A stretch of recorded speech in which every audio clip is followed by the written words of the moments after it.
Hello everyone, this is Chromý and together we will continue the course Interdisciplinary Approaches to Language and its Use.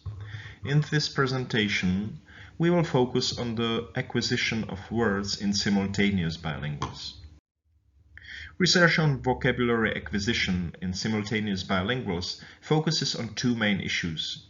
The first is what is the vocabulary size in bilinguals in comparison with monolinguals. This question may have obvious consequences for the language policy, how to deal with bilingual children in schools, and so on. A crucial question is whether the amount of exposure to a certain language is related to the attainment of this language or not.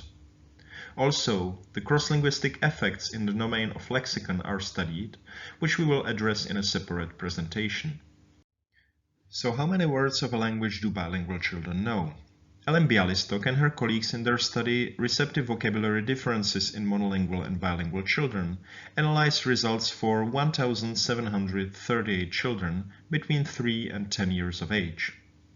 As you can see in the plot, the results suggest a consistent difference in receptive vocabulary between monolinguals and bilinguals. The receptive vocabulary was measured using a standardized vocabulary tests for children called Peabody Picture Vocabulary Test, often abbreviated as PPVT.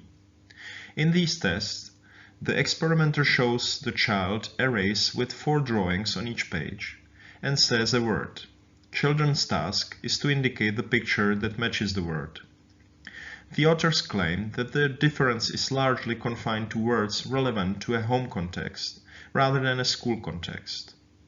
Also, it is important that the bilingual scores are only for one of the 2 languages they know, so their overall vocabulary would be substantially higher if we would count both languages.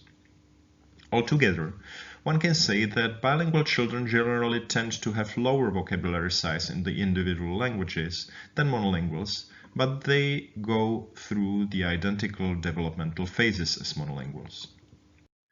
The results of the study by Bialystok and her colleagues do not differentiate between various potentially confounding factors. One variable which seems to be crucial is the amount of exposure to the languages. We may predict that the more is the child exposed to a language, the better it acquires the language. In a methodologically careful study, it was tested by THORDARDOTTIR. Altogether, she tested 84 children. 19 children were exposed only to French, 16 children were exposed only to English, and 49 were exposed to French and English, but they differed in the amount of exposure to each of these languages. THORDARDOTTIR tested both receptive vocabulary and expressive or productive vocabulary. She used the Peabody Picture Vocabulary Test for English, which is abbreviated as PPVT, and a Canadian-French adaptation of this test, which is abbreviated as EVIP. For testing receptive vocabulary, she also used BAM test of basic concepts for English and French. And for testing expressive vocabulary, she used standardized expressive vocabulary tests for English and French, which are abbreviated as CELFP and NEEL. Importantly, she found a strong relationship between amount of exposure to a language and the scores for receptive and expressive vocabulary. Children who were exposed to both languages equally scored comparably to monolingual children in receptive vocabulary, but greater exposure was required to match monolingual standards in expressive vocabulary. Contrary to many previous studies, the bilingual children were not found to exhibit a significant gap relative to monolingual children in receptive vocabulary. The difference between monolinguals and bilinguals depended on the amount of exposure.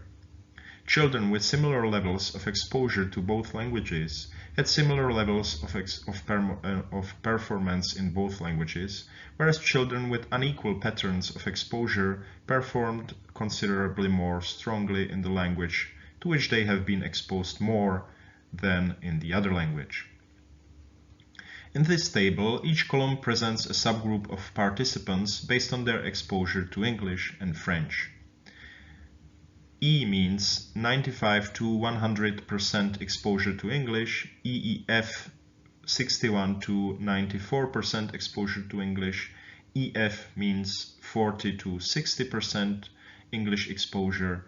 FFE 6 to 39% English exposure, and F means 95 to 100% exposure to French.